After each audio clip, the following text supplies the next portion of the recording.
আসসালামু আলাইকুম মসুজুর ভাইরা, আসসালামু আলাইকুম। আমি আপনাদেরকে একটা পুকুরের পুকুরের যে কী পরিবেশ আছে আমি একটু দেখাতেছি আপনাদের।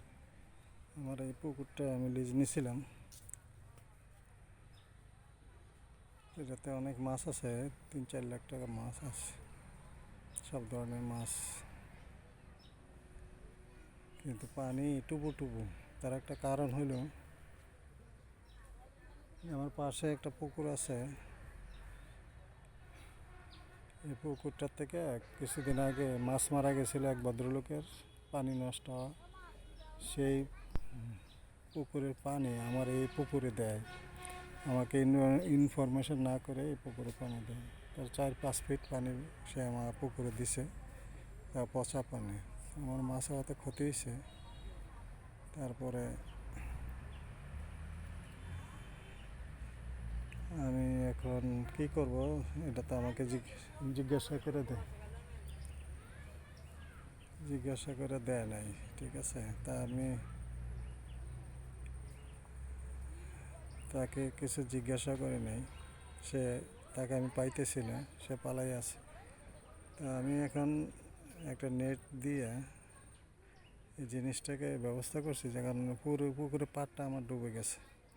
কারণ বৃষ্টি হয়েছে পাশে, পানিটা দেওয়ার পরে 4-5 দিন পরে বৃষ্টি হয়েছে, যে রিমেলের যে ঘূর্ণিঝড় হয়েছিল, ঘূর্ণিঝড়ের পরে পুকুর 2-3 ফিট পানি হয়ে গেছে পাড়ের উপরে, প্রায় 150 ফিট।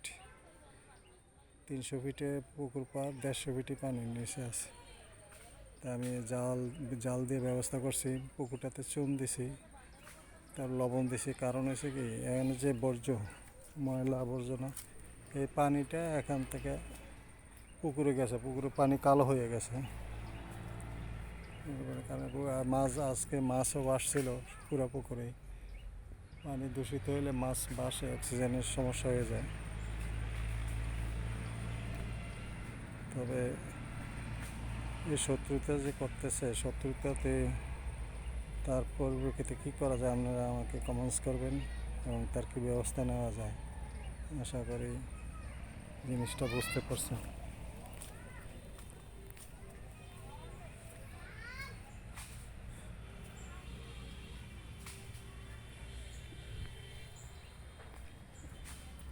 আসসালামু আলাইকুম।